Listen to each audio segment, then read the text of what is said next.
Notre Dieu est fidèle. Bon retour aux vacanciers. Des visages que je suis contente de voir, de revoir. Alléluia. La Bible dit qu'il est doux et agréable pour des frères de demeurer ensemble. Amen. Le diable isole pour tuer. Mais la Bible dit qu'il est doux pour des frères de demeurer ensemble. Il dit pourquoi? Parce que c'est là que Dieu envoie la bénédiction. Il envoie la vie pour l'éternité. Alléluia. Amen. Et donc, nous comprenons pourquoi David a pu dire, je suis dans la joie quand on me dit, allons à la maison de l'Éternel. Amen. Nous ne devons pas nous attacher à cette fausse idée qui veut faire croire que je peux être chrétien seul chez moi. Ce n'est pas possible. Amen. Sinon, le Seigneur ne nous aurait pas appelé église. Il a dit, je suis venu bâtir mon église, c'est-à-dire une assemblée qui délibère, une ecclésia. Alléluia. Le message que le Seigneur a mis sur mon cœur ce matin, je l'ai intitulé « Qui est mon prochain ?» Et si la communication ne m'avait pas bloqué, parce qu'il paraît que le titre ne doit pas être trop long, j'aurais rajouté « Qui est mon prochain et de qui suis-je le prochain ?» Parce que les rapports sont dans la réciprocité. Ce n'est pas seulement de voir qui est mon prochain, mais de qui moi je suis le prochain. C'est surtout ça le plus important. De qui suis-je le prochain? Je pense qu'on va changer le titre. On va mettre de qui suis-je le prochain? Parce que Dieu me parle à moi.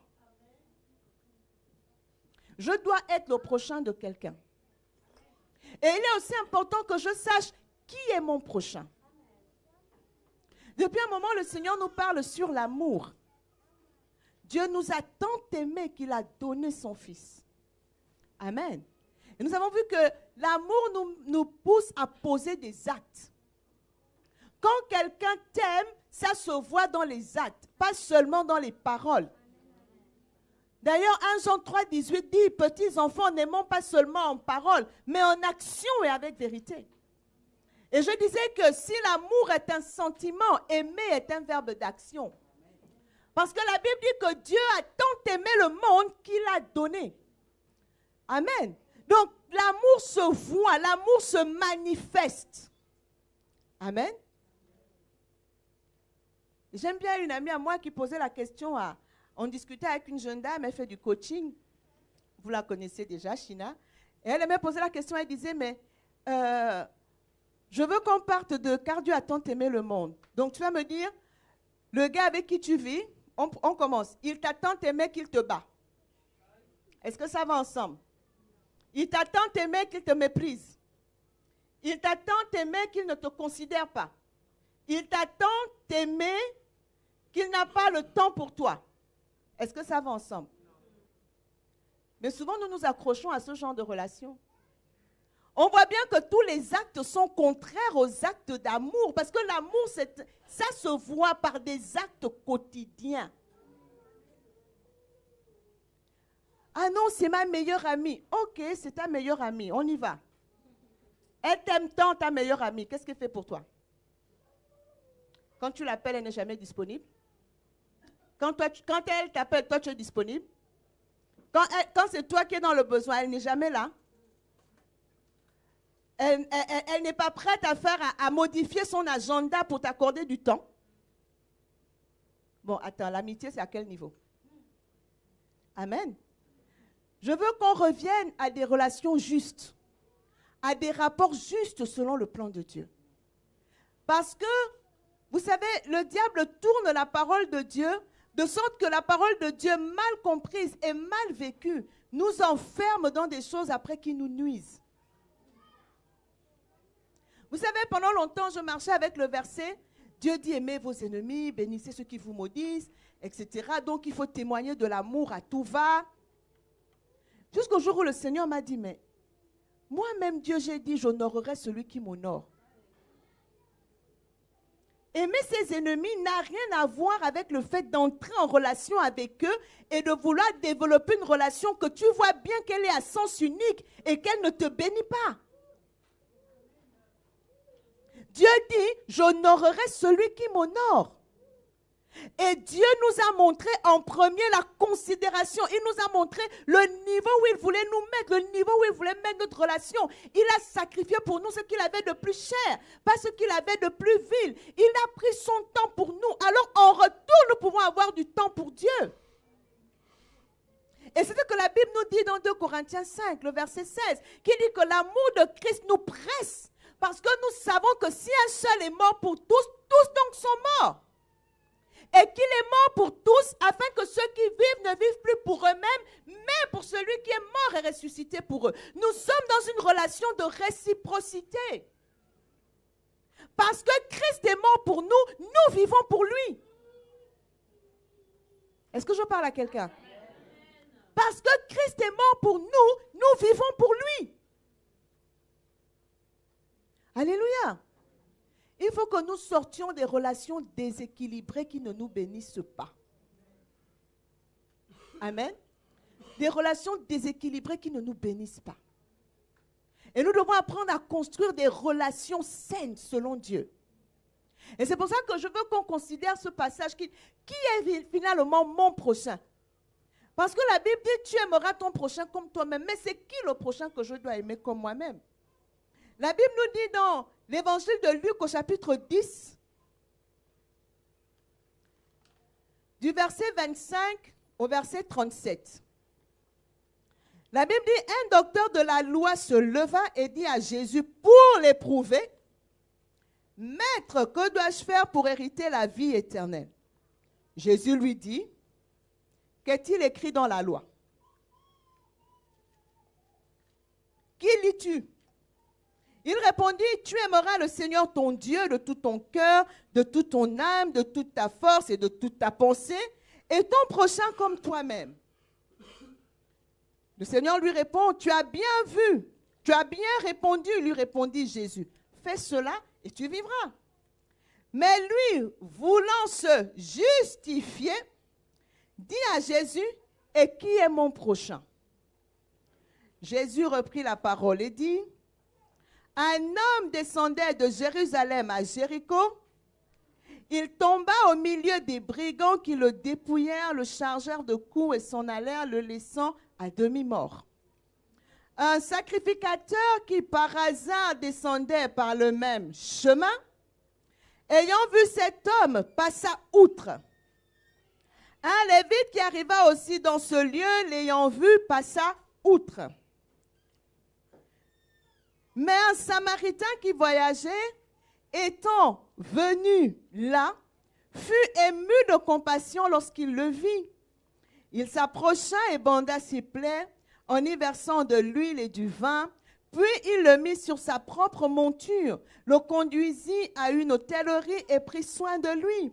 Le lendemain, il tira 2 deniers, les donna à l'autre et dit, « Aie soin de lui, et ce que tu dépenseras de plus, je te le rendrai à mon retour. » Lequel de ces 3 te semble avoir été le prochain de celui qui est tombé au milieu des brigands? C'est celui qui a exercé la miséricorde envers lui, répondit le docteur de la loi. Et Jésus lui dit, va et toi, fais de même. Amen. C'est de ce texte que j'ai tiré mon titre. Qui est donc mon prochain? Dans ce texte, on nous parle d'un docteur de la loi, donc quelqu'un qui est censé connaître la parole de Dieu. Il est censé connaître la parole, mais la Bible nous dit il veut éprouver Jésus. Il vient pour tester Jésus. Voyez-vous, il y a beaucoup d'enfants de Dieu qui sont comme ça. Il vient pour éprouver Jésus.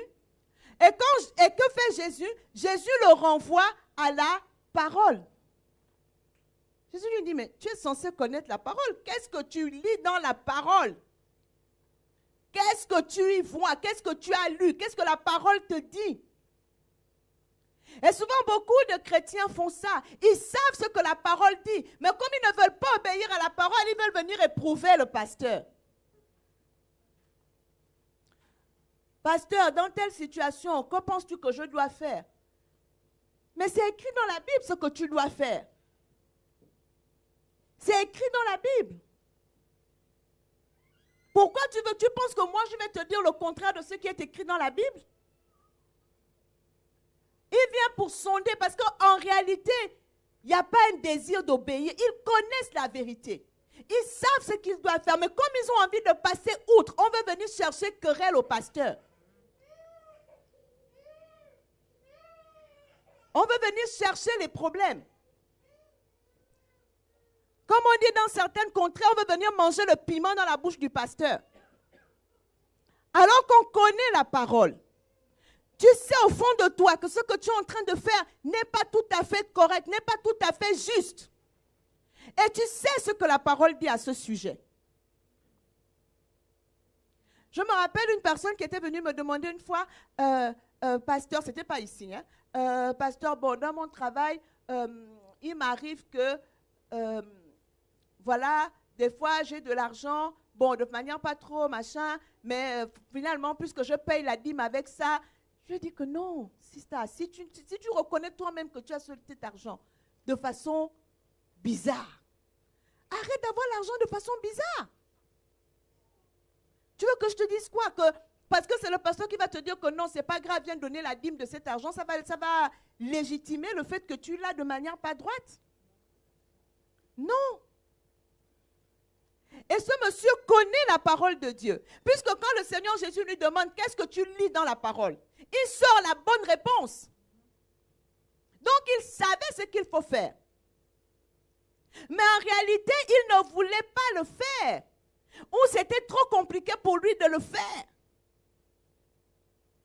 Ou il estimait que cette parole n'était pas pour lui. Il y a des gens comme ça, tu connais la règle. Tu sais que le pasteur t'a dit, voilà comment je pense qu'on doit marcher ici. Mais tu veux transgresser la parole du pasteur. Et tu reviens voir le même pasteur pour lui dire, pasteur, en fait, est-ce que je peux faire ça? Il t'a déjà dit, tu sais, vous en avez parlé. Mais tu reviens à la charge. Reposer la même question, ça signifie qu'au fond de toi, tu n'as pas accepté la parole qui t'a été donnée. Et qu'en réalité, tu la remets en cause. Tu ne la trouves pas juste pour toi. Et ça s'appelle éprouver les gens. Et c'est une attitude qui n'est pas juste devant Dieu. Quand on connaît la parole, on applique la parole. Quand on connaît la parole, on la met en pratique. Il aurait pu venir dire au Seigneur directement, Seigneur, vraiment, je sais que pour être sauvé, la Bible me dit d'aimer le Seigneur mon Dieu et d'aimer mon prochain comme moi-même. Mais j'ai du mal à aimer mon prochain. Est-ce que tu peux m'aider? C'est une toute autre démarche. Dire, pasteur, voilà, je sais que c'est ça que je dois faire, mais j'ai du mal à le faire. Est-ce qu'on peut m'accompagner? C'est une autre démarche que de remettre en cause la parole qui t'a déjà été donnée. Et on voit qu'il remet la parole en cause parce qu'il demande à Jésus, bon, mais qui est mon prochain? Quand Jésus lui dit, écoute, tu as bien répondu, tu sais ce qu'il faut faire, va et fais-le. La Bible dit, comme il voulait se justifier. Se justifier de quoi? De ne pas aimer le prochain. Il voulait se justifier de ne pas aimer le prochain. Comme beaucoup veulent se justifier de ne pas venir à l'église. Ils savent qu'aller à l'église ne fait pas de nous un chrétien. Un vrai chrétien va à l'église. Un vrai chrétien doit avoir une assemblée. Un vrai chrétien doit avoir un pasteur sur sa vie. C'est ce qui est juste, c'est ce que la Bible dit. Quand le Seigneur parle de l'église, il a donné l'image du corps. Et il n'y a aucun membre du corps qui peut se développer seul, détaché du corps, sinon il pourrit. Et lorsqu'un membre du corps est rattaché au corps et n'obéit plus à la tête, ça veut dire que lorsque ce membre du corps ne reçoit plus les instructions qui viennent du cerveau parce que son mode de fonctionnement a subi ce qu'on appelle une mutation, c'est ce qu'on appelle le cancer. Le cancer, ce sont des parties de notre corps qui décident de façon anormale de ne plus fonctionner selon le rôle qui leur est assigné dès le départ. Pour prendre l'exemple du cancer du sein, la glande mammaire est composée uniquement de graisse, ce qu'on appelle le tissu adipeux. Mais il arrive que pour une raison qu'on ne connaît pas, ce tissu adipeux se transforme en os. C'est ce qui fait le cancer du sein. C'est pour ça que quand vous allez voir le médecin, il palpe pour sentir s'il y a cette boule dure qui a commencé à se former. Ça veut dire que les cellules ont changé de mode de fonctionnement. Au lieu de se comporter comme de la graisse, elles se comportent comme l'os, mais dans le sein. Mais ce n'est pas au bon endroit, ce n'est pas là qu'il y a les os. Les os, c'est le squelette. C'est ça qu'on appelle le cancer. Et quand il y a le cancer, qu'est-ce qu'on fait de la tumeur? On l'enlève. On l'enlève. Et beaucoup d'enfants de Dieu sont des tumeurs. Je ne peux même pas les appeler enfants de Dieu. Il y a beaucoup de tumeurs dans les assemblées. Des personnes qui arrivent, mais qui ne veulent pas fonctionner selon le modèle, le rôle que le Seigneur leur assigne à eux. Ils veulent fonctionner selon un autre modèle. Mais sauf que ça brouille, ça rend le corps malade. Quand tu ne fais pas ce que tu dois faire comme tu dois le faire, ça rend le corps malade. Ça empêche la croissance du corps. Ça empêche le bon fonctionnement du corps. Et donc, ça va empêcher la bénédiction de couler. Mais ce sont souvent les mêmes qui se plaignent. Non, je ne suis pas bénie dans l'assemblée. Non, vraiment, là-bas, je ne vois rien. Mais tu veux voir quoi avec l'attitude que tu as? Si c'est toi qui es toujours en retard, si c'est toi qui n'es jamais aux enseignements, si c'est toi qui ne lis jamais ta Bible, tu ne pries pas toi-même. Mais ce sont les autres que tu veux rendre responsables de ce que ta vie n'avance pas. Bien-aimé, il y a un niveau de choses que la prière communautaire ne peut pas créer dans nos vies. La prière communautaire est complémentaire à la prière individuelle. Tu dois avoir le temps d'aller toi-même consulter le Seigneur. Tu dois avoir le temps de prier pour toi-même, de lire la parole de Dieu pour toi-même. Ça vient en complément. Ce qu'on fait à l'église vient en complément. Ce n'est pas la prière des autres qui va te transformer. Si tu as une difficulté dans ta vie, si tu as un trait de caractère qui doit changer, ce n'est pas la prière des autres, ce n'est pas l'imposition des mains qui va te transformer. C'est ta prise de conscience personnelle de la difficulté par laquelle tu passes. Tu dois prendre conscience de ton problème et décider de t'en sortir. À partir de là, on peut t'aider. Si tu ignores ton problème, ou si tu identifies le mauvais problème. Et c'est là que les pasteurs sont utiles. Parce que la Bible dit que le cœur de l'homme est tortueux et le cœur de l'homme a la capacité de se tromper lui-même. Et la Bible nous dit dans Galates 6 que si quelqu'un pense être quelque chose alors qu'il ne l'est pas, il s'abuse lui-même. Et donc, des fois, on pense être quelque chose. On pense que peut-être tout va bien. Et c'est là que le regard des autres peut te dire, ah, frère, sœur, je pense quand même que là, il y a quelque chose qui ne va pas.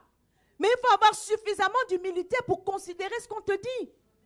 Et ne pas penser que toutes les remarques faites, c'est pour te nuire. Que toutes les remarques qui sont faites, c'est parce qu'on ne t'aime pas. Que toutes les remarques qu'on te fait, c'est parce que toi, on veut te nuire. Il y en a qui poussent même le bouchon. Quand c'est moi, le pasteur parle. Quand c'est les autres, ils ne parlent pas. On fait du pasteur quelqu'un qui est partisan, qui tolère le péché dans la vie des uns et veut le condamner dans la vie des autres. Il faut arrêter. Il faut arrêter. Si tu peux considérer que ton pasteur peut te vouloir du mal, si c'est ta frère, change d'église. Va chercher un pasteur qui te veut du bien. Le Seigneur Jésus a dit, malheur à celui pour qui je suis une occasion de chute. Si tu estimes que Jésus qui est venu te donner la vie, c'est lui qui te veut du mal, c'est que tu as un problème. C'est que tu as un problème. Alors ce monsieur connaît la parole. Mais comme il n'a pas tout à fait envie de la pratiquer, la Bible dit, il vient voir Jésus pour l'éprouver. Mais Jésus qui est sage, lui dit, mais toi tu connais la parole, tu as vu quoi dedans? Et il sort la bonne réponse. Jésus dit, ben alors, puisque tu as la bonne réponse, fais ce que tu sais. Fais-le. Mais comme en réalité, ce n'est pas ce qu'il veut faire, il dit à Jésus, bon, explique-moi maintenant, qui est mon prochain que je dois aimer comme moi-même? Bon, Dieu, je connais, mais le prochain, c'est qui? Et Jésus va lui prendre cette parabole. Un homme descendait de Jérusalem à Jéricho. Vous savez que Jérusalem, c'est la ville sainte. Et Jérusalem ici peut symboliser pour nous la présence de Dieu. Là où Dieu agit, là où on est en connexion avec Dieu, là où on prie. Et il va vers Jéricho. Jéricho qui était en Samarie. Il va là-bas, il veut aller à Jéricho. C'est comme s'il voulait quitter là où il y a la présence de Dieu pour aller là où Là où il y a moins de présence de Dieu. Souvent, il y a ça aussi. Non, il y a trop de rigueur. On veut fuir la rigueur. On veut fuir l'ordre. On veut fuir la discipline. Parce qu'on pense qu'on sera bien dans un tout petit peu de laxisme. Ou dans beaucoup de laxisme. Mais le laxisme ne construit pas une vie. Il y a ce verset de Proverbe que j'aime énormément. Un peu d'assoupissement. Un peu fermer les yeux pour dormir. Et la pauvreté te surprendra comme un rôdeur. La disette comme un homme en armes. Un peu d'assoupissement. Juste un peu et tu passes à côté. Voilà que ce monsieur décide de quitter Jérusalem pour aller à Jéricho. Il voulait un peu d'assoupissement, il voulait un peu de largesse, un peu de sommeil. Sauf que quand tu pars de Jérusalem à Jéricho, il y a les bandits sur le chemin. C'est ça. Et même dit, la pauvreté te surprendra comme un rôdeur. Quand tu veux quitter là où il y a la discipline, pour t'inscrire toi-même dans le manque de discipline, où tu veux faire un tout petit peu de ce que tu veux, quand tu veux, comme tu veux, il y a les brigands en chemin. Les brigands ne sont jamais loin. Quand tu quittes Jérusalem pour Jéricho, il faut savoir qu'il y a les brigands qui vont t'attraper quelque part. Et voilà que ce monsieur tombe sur les brigands. Le pauvre n'était pas mauvais, hein? Il voulait juste partir de Jérusalem à Jéricho. Comme font la plupart des jeunes qui grandissent dans l'église. Ils vont à l'église depuis, les parents les ont toujours emmenés. Donc quand ils deviennent un peu adolescents, un peu adultes, je vais un peu souffler par rapport à l'église. Je vais souffler. Je ne veux plus aller tous les dimanches. Je veux aller voir un peu ailleurs si l'herbe est plus verte. Quitte de Jérusalem, descend à Jéricho. Mais les brigands sont en chemin. Les brigands ne sont jamais loin. Et voilà que ce monsieur tombe entre les mains de brigands, qui le dépouillent, qui le chargent de coups, et qui s'en vont le laissant à demi-mort. Combien de coups les gens prennent parce qu'ils veulent partir de Jérusalem à Jéricho? Parce que le monde est sous la puissance du malin, le monde en tant que système de fonctionnement. Et le diable sait qui ne lui appartient pas. Et le diable sait qui est dans l'église, qui a donné sa vie à Jésus. Et lorsque vous avez donné votre vie au Seigneur, vous êtes les cibles numéro 1 du diable. Parce qu'il ne s'attaque pas à ceux qui lui appartiennent. Ils sont déjà bien au chaud, il en fait ce qu'il veut.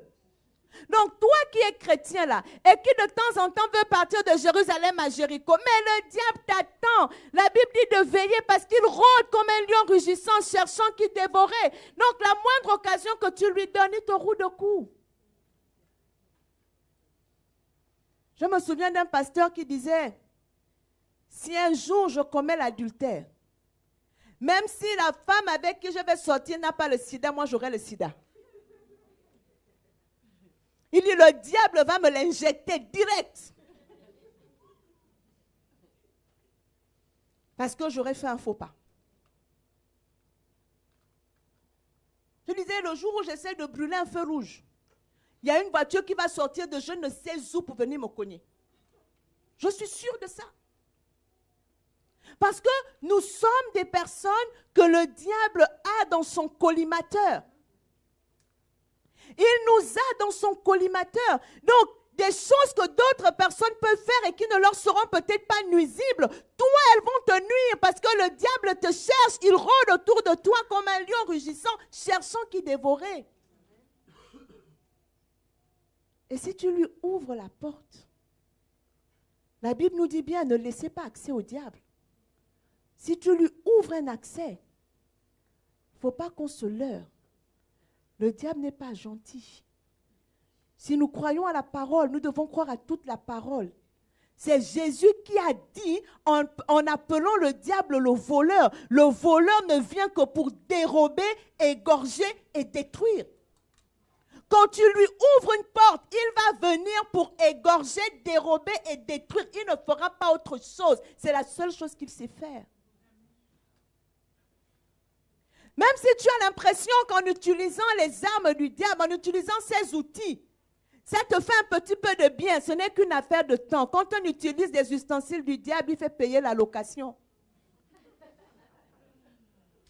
Le seul qui fait des dons gratuits, c'est Dieu. Le diable ne fait pas de dons gratuits. Pour lui, c'est toujours la location. Et c'est location longue durée. Vous savez comment ça se passe? Quand tu vas acheter ton téléphone, on te dit, vous voulez souscrire à l'assurance? Tu souscris.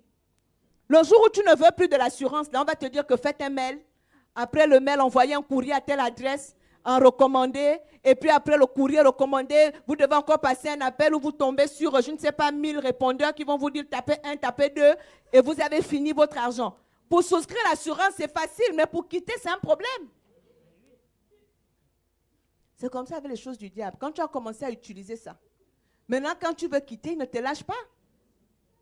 Il ne te lâche plus. C'est comme ça que vous voyez que le jour où tu commences à fumer, ça a l'air bien. Maintenant, quand tu décides que tu veux finir avec la cigarette, c'est problème. Il faut maintenant aller voir les médecins. Il faut aller trouver les solutions.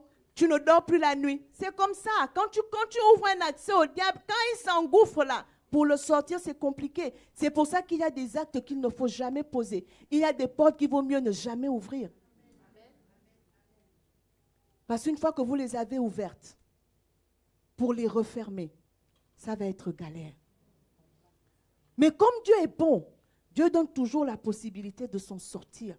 Parce qu'il est venu nous racheter. C'est pour ça que cet homme, malgré que les brigands l'aient laissé à demi-mort dans le fossé, il y a des personnes qui vont passer à côté de lui. Parce que Dieu ne nous laisse jamais dans le fossé. Dieu ne nous tourne pas le dos quand les brigands nous ont chargés de coups. Dieu ne nous tourne pas le dos. Même quand c'est le résultat de nos mauvais choix, Dieu ne nous tourne pas le dos. Parce qu'il y a aussi une différence entre être victime et être responsable de ses choix. La Bible dit ce qu'un homme aura semé, il le moissonnera.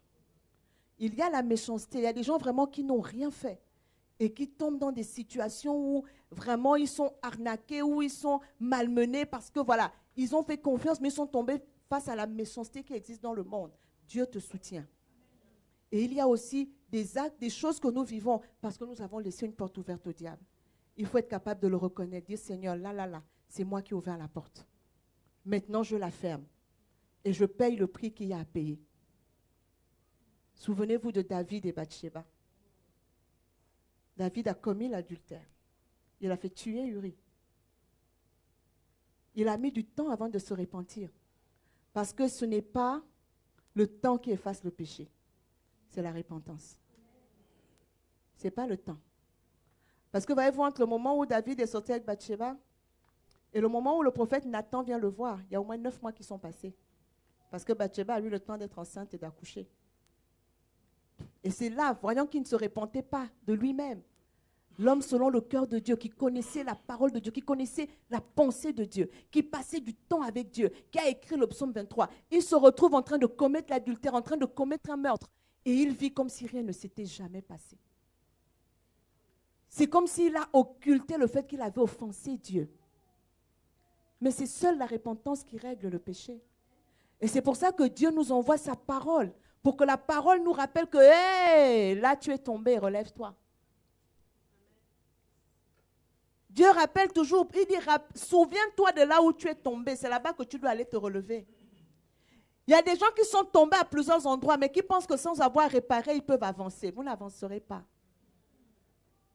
Parce que la Bible dit, celui qui cache ses transgressions ne prospère pas. C'est celui qui les avoue et les délaisse qui obtient miséricorde. Il y a trop de transgressions qui sont cachées dans les vies, on n'a pas réparé. Mais on pense que je vais quand même pouvoir avancer, j'ai l'impression que tout va bien. Ça t'attend quelque part.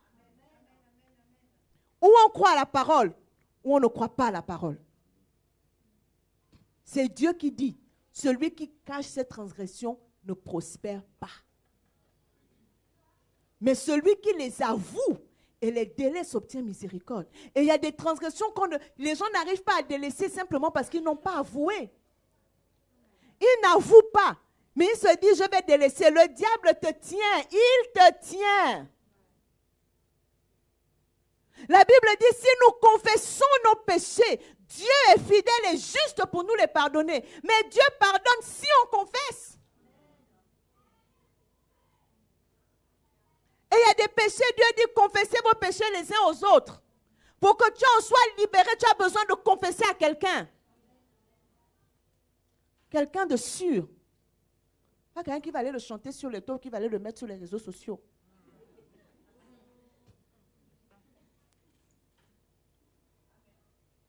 Et quand ça concerne l'Église, tu dois pouvoir en parler à ton pasteur. Parce qu'il est la meilleure personne que Dieu a établie sur ta vie pour rendre compte de ton âme.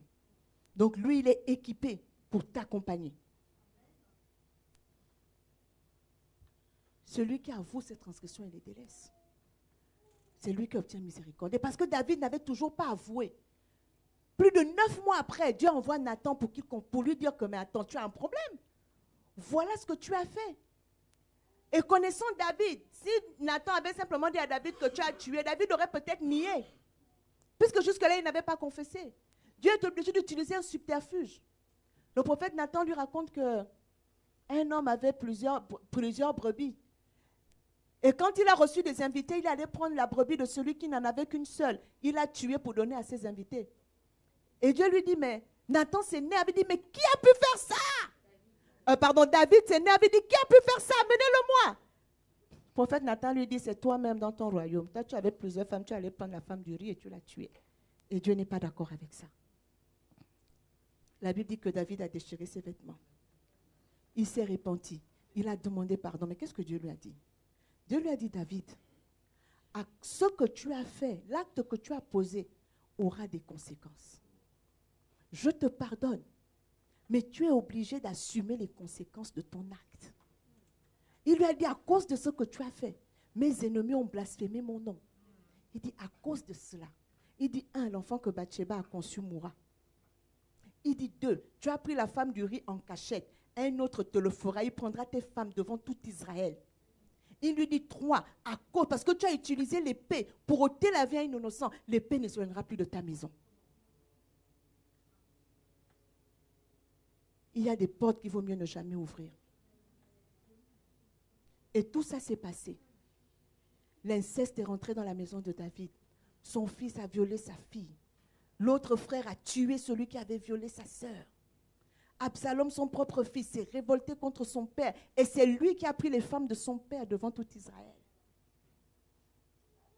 Mais David savait que c'était les conséquences de son acte. Et il ne s'est pas détourné de Dieu. Lisez les psaumes. Il a continué de confesser son péché. Il a continué de prier. Et David, avant de mourir, qu'est-ce qu'il va dire à Salomon? Il dit à Salomon, connais le Dieu de ton père.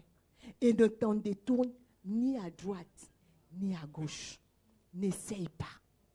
Il est en train de dire, moi j'ai essayé, j'ai payé le prix fort. S'il te plaît, dans ta royauté là, mon Dieu, ne t'en détourne ni à droite, ni à gauche.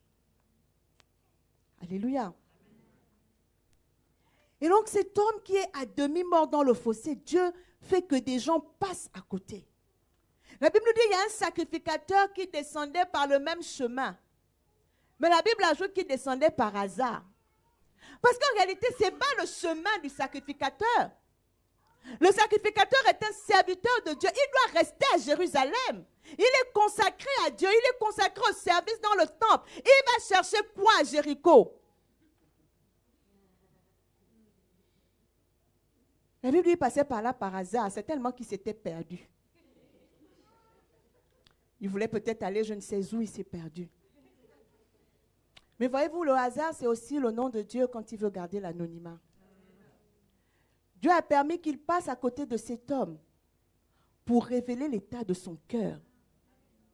Et ça m'a fait penser au message du pasteur Cyril dimanche dernier, là où il disait que nos mains sont devenues trop propres. On a nos costumes, on a nos choses à faire. Et voilà le sacrificateur qui passe. Il voit un homme à demi-mort dans le fossé. Mais qu'est-ce que lui fait d'abord là? Il est arrivé là comment? Et certainement que lui-même était peut-être un brigand. C'est peut-être un règlement de compte entre brigands. Donc moi, je ne me salis pas avec cette affaire. Je passe. je passe. La Bible dit que quand il passe par là, il a vu cet homme. Il l'a vu. Il l'a vu. Donc il ne pourra pas dire à Dieu, je ne savais pas. Il a vu quelqu'un blessé, à demi-mort, sur le bord de la route. Il passe. Qu'est-ce qu'il passe? Qu'est-ce qu'il y avait dans sa tête pour qu'il passe?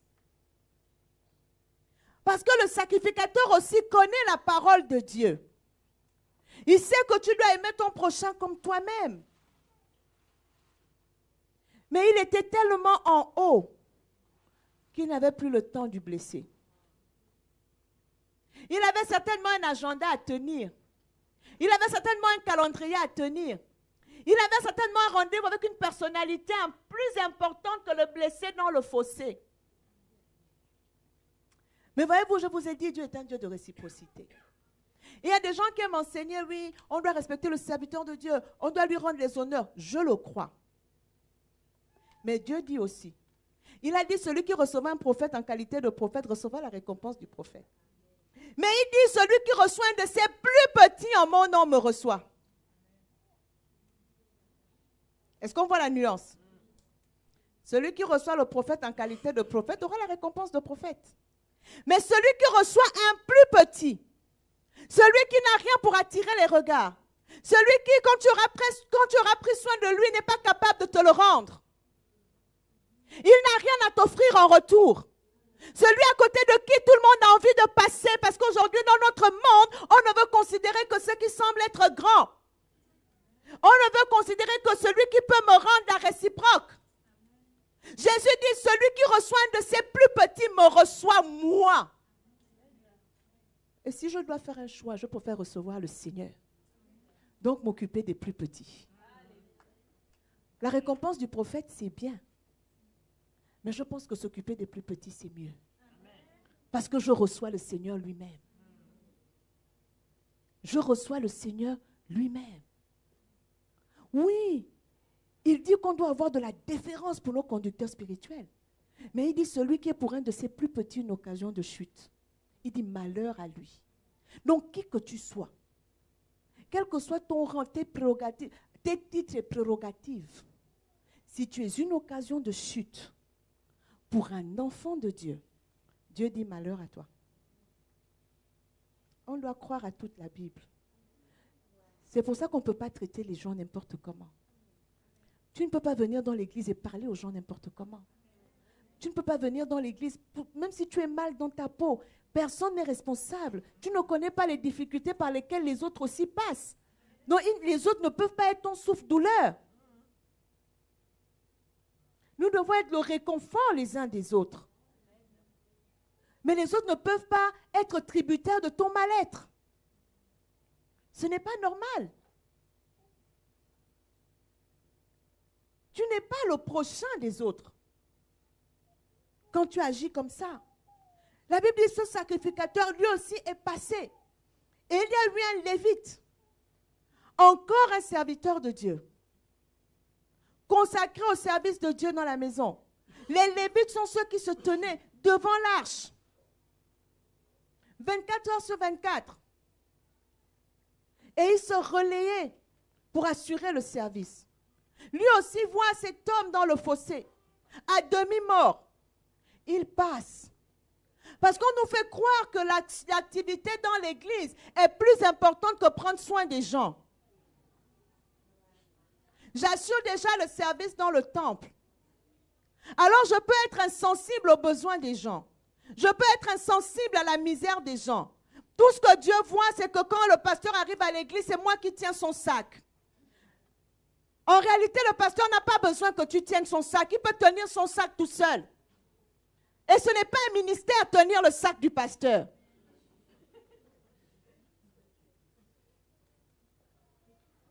Si tu dois tenir le sac du pasteur au détriment de prendre soin des plus faibles, de prendre soin des nécessiteux, tu es à côté de la plaque.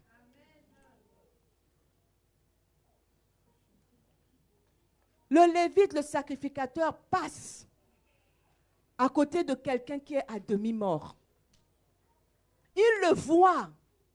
qu'est-ce qui passe dans leur tête? Comment peut-on être aussi insensible à la souffrance de quelqu'un? Comment est-ce possible d'avoir l'Esprit de Dieu et de ne pas être sensible aux besoins des autres? De ne pas être sensible à la misère?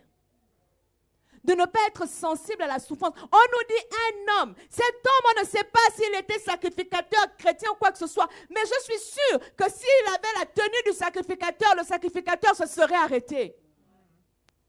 S'il avait la tenue du lévite, le lévite se serait arrêté. S'il était habillé comme un prince, il se serait arrêté. Mais ils ne se sont pas arrêtés parce que c'était un homme. Un homme quelconque. La Bible nous dit simplement c'était un homme. Et vous savez, aujourd'hui, les chrétiens poussent même le bouchon. On est concerné que par les problèmes qui touchent son assemblée. Je ne suis même pas concerné par les problèmes qui touchent l'assemblée des autres. Un frère en Christ a un besoin, est-ce qu'il est de mon église? Est-ce qu'elle est de mon église? Est-ce qu'elle est de mon assemblée? Il y a certains chrétiens, quand vous les rencontrez, ils vous montrent déjà que leur assemblée est au-dessus de toutes les assemblées. Donc, ils sont au-dessus de tous les autres croyants. Ils affichent une attitude de condescendance.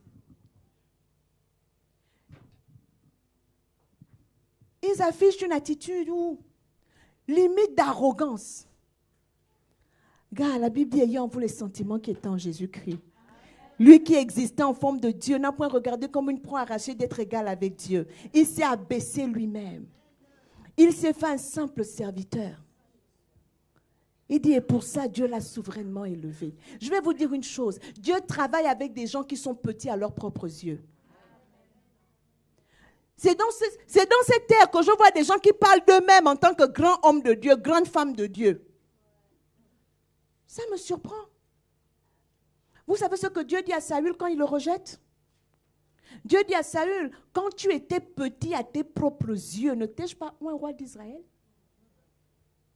Il dit, maintenant que tu es devenu grand à tes propres yeux, je te rejette. Dieu travaille avec des gens qui ne se prennent pas au sérieux. Des gens qui comprennent que je suis un serviteur inutile. Et que c'est de Dieu, par lui et pour lui que sont toutes choses. Et on nous parle d'un Samaritain. Vous savez qu'en Israël, je ne vais pas refaire l'histoire, il y avait une séparation entre les Samaritains et les Juifs et les autres. Et ils étaient condescendants vis-à-vis des Samaritains. C'est pour ça que même la femme samaritaine dit à Jésus, mais il y a un problème. Comment toi qui es juif, tu me demandes à boire à moi qui suis une Samaritaine? Parce que les Juifs n'avaient pas de relation avec les Samaritains. Ils les traitaient avec condescendance. Ils les traitaient avec arrogance. Ils les traitaient avec mépris. Et ça part de l'époque de Jéroboam et de Roboam. Parce que Jéroboam, qui était fils d'une servante, Dieu, à cause de la désobéissance de Salomon, avait décidé de diviser le royaume d'Israël sous Salomon. Mais à cause de David, il a dit qu'il y aura quand même un descendant de David sur le trône. Donc Roboam régnait à Jérusalem, il ne régnait que sur 2 tribus. Et Roboam régnait sur 10 autres tribus. Et Jéroboam régnait sur 2 autres tribus. Jéroboam a voulu conserver par ses propres forces ce que Dieu lui avait donné par grâce. Il a décidé, il s'est dit non, si les gens là retournent adorer à Jérusalem, je crains qu'ils s'attachent à Roboam parce que moi je suis en fait illégitime. Donc mieux, ils n'iront plus à Jérusalem et il a transgressé la parole de Dieu. Il a établi des hauts lieux en Samarie, notamment dans les Jéricho et tout ça. Et il a désigné ses propres sacrificateurs.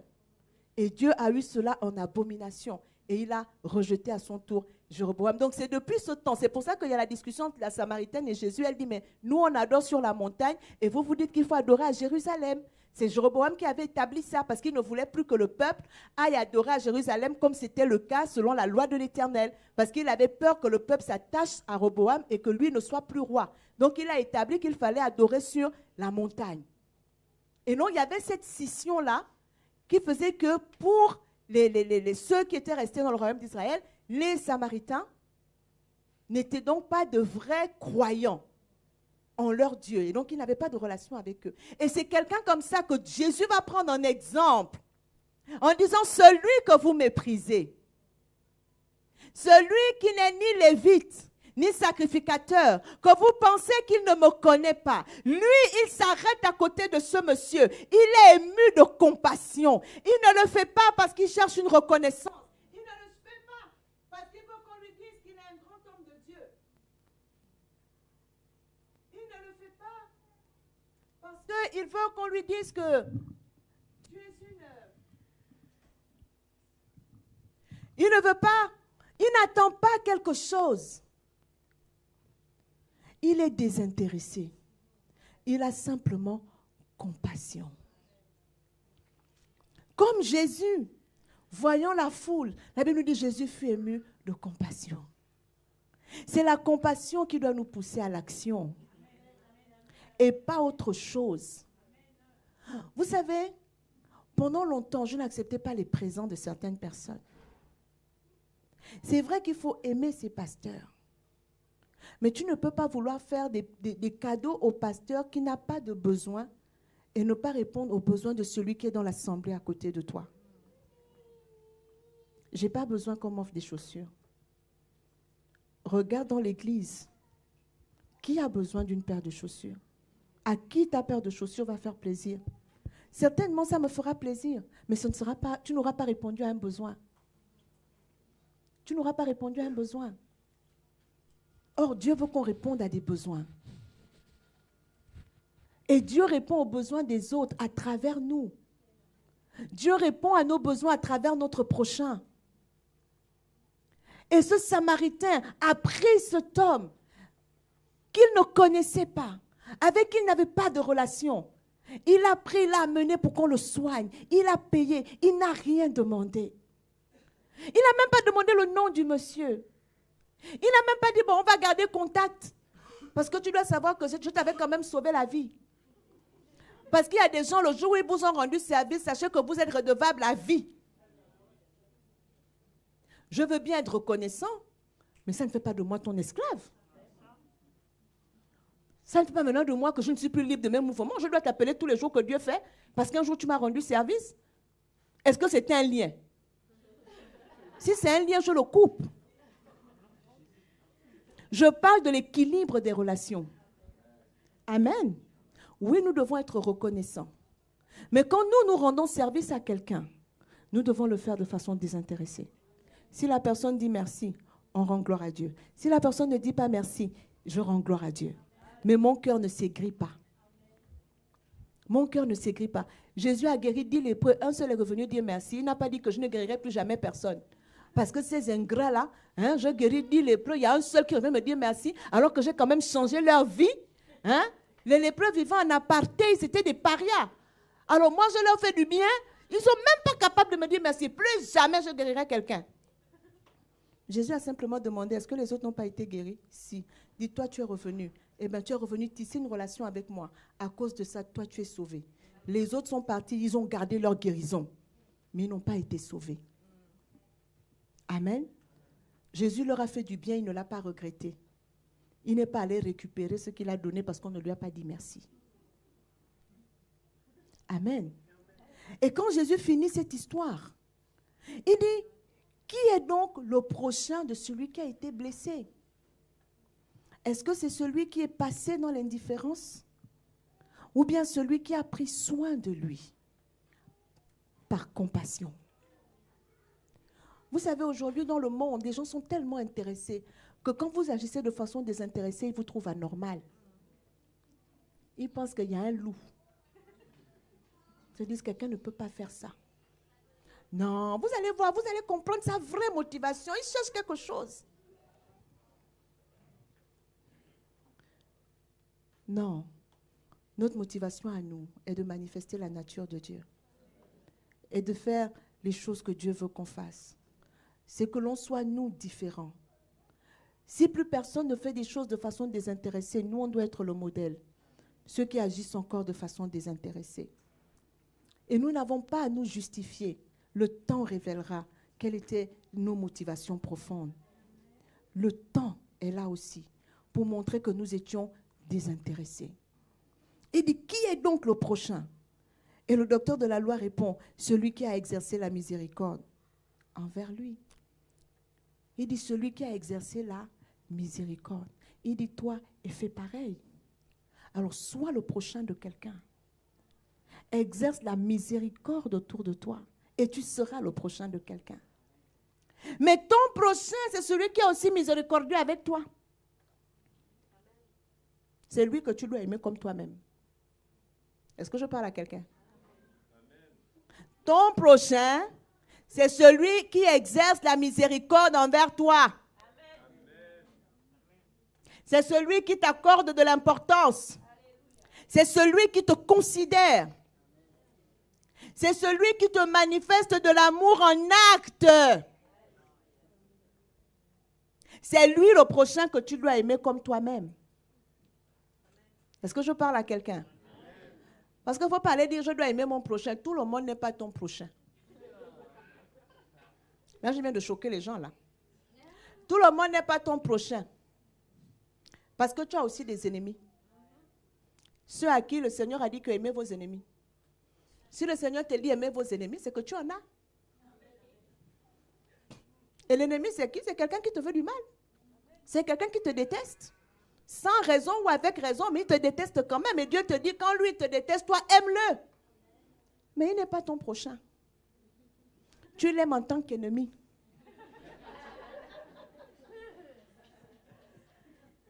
Et les ennemis, la Bible dit, s'il a faim, donne-lui à manger.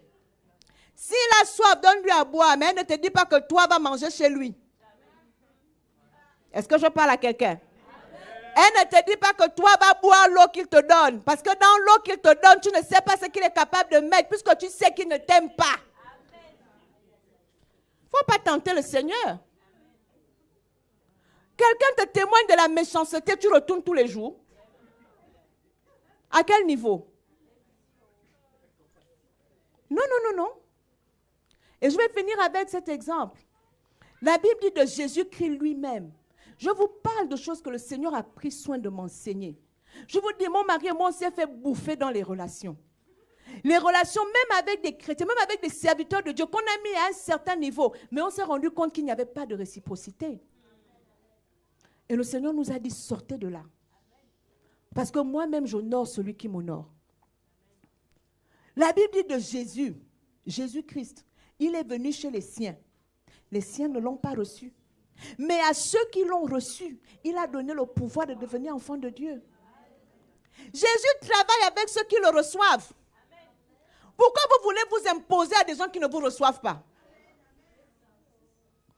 Quelqu'un ne te reçoit pas. Bénis-le et va fonce avec celui qui te reçoit.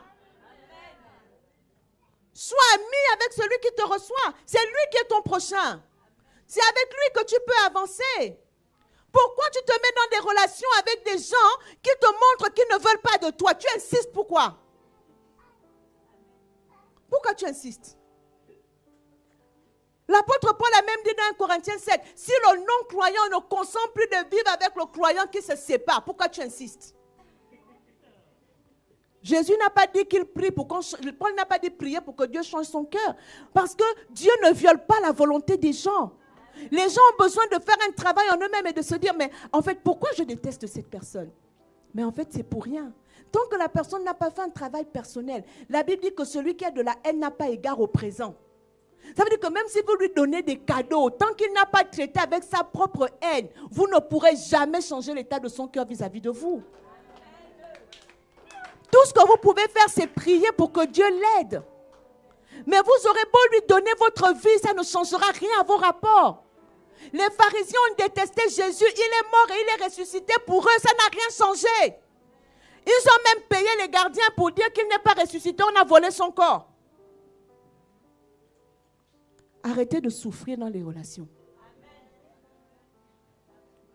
Donnez-vous de la valeur. Vous n'êtes pas n'importe qui. Vous êtes un enfant de Dieu. Jésus lui-même marche avec ceux qui le reçoivent. Les autres, il se tient à la porte, il frappe. Si quelqu'un entend et ouvre, il rentre. Si quelqu'un n'ouvre pas, il n'entre pas. Il n'enfonce pas les portes dans les vies des gens. Il entre par les portes qu'on lui ouvre. Alors entrez dans les vies des gens par les portes qu'il vous ouvre. Si quelqu'un ne vous ouvre pas la porte de sa vie, pourquoi vous forcez? Ce n'est pas ça l'amour. L'amour, c'est de respecter la personne en disant, avec tout le respect que j'ai pour toi, je considère que la porte est fermée, donc je vais voir ailleurs. Est-ce que je parle à quelqu'un? Nous devons trouver l'équilibre dans nos relations. Aimer notre prochain ne veut pas dire nous faire bouffer dans les relations. Nous devons être le prochain de quelqu'un, celui qui manifeste de la compassion vis-à-vis des autres. Mais nous devons aussi pouvoir reconnaître qui est notre prochain et faire du bien à notre prochain. Et ne pas rentrer dans des relations déséquilibrées qui vont nous faire plus de mal que toute autre chose. Dieu nous donne de la sagesse pour que nous puissions avoir de l'équilibre. Alléluia. Et que nous ne soyons pas déstabilisés dans des choses qui n'en valent pas la peine. Nous devons garder notre cœur pour atteindre les objectifs que Dieu nous fixe. Nous devons garder notre cœur. Toute une vie, ce n'est pas prier pour dire, Seigneur, regardez, il m'a encore mal parlé. Seigneur, vraiment, guéris mon cœur. Seigneur, guéris-le. Non, non, c'est bon. Il t'a fait ça une fois, deux fois, c'est bon. Bénis-le. Bénis-le. Mais tu as d'autres défis. Tu as d'autres choses pour lesquelles tu dois prier. Alors n'expose pas ton cœur aux blessures inutiles. Ne t'expose pas à des humiliations inutiles. Ne faisons pas ça. Alléluia. J'ai l'habitude de dire que si quelqu'un me gronde parce que je lui ai pris son sac, il me parle mal, ça me touche. Je rends son sac et je m'excuse. Mais je ne prendrai plus jamais son sac tant qu'il ne me dira pas, sœur, tu peux prendre. Parce que si je prends encore, rien ne me garantit qu'il n'aura pas la même attitude et que je vais encore être blessé. Donc il faut que ça se règle. Quand j'ai dit, sister, quand j'ai pris ton sac là, tu as mal réagi. Bon, on fait comment? Elle dit, non, le sac là, je ne veux plus que tu touches. Ok. Oui, elle me dit, non, la prochaine fois, tu pourras toucher. On est tombé d'accord. Est-ce que vous voyez ce que je dis? C'est très important parce que les relations sont capitales dans l'Église. Les relations sont capitales dans notre lieu de travail. Les relations avec les êtres humains sont fondamentales. Il n'y a que 2 commandements. Tu aimeras le Seigneur ton Dieu et tu aimeras ton prochain comme toi-même. Si on fausse nos relations avec les gens, on est en train de fausser notre relation avec Dieu. Et on est en train d'entraver l'accomplissement de notre propre destinée. Est-ce que je parle à quelqu'un ce matin? Alléluia. Nous allons prier. Nous allons prier le Seigneur ce matin. Tu réalises que tu n'as pas toujours été le prochain des autres. Tu as souvent manqué de compassion parce que tu étais préoccupé.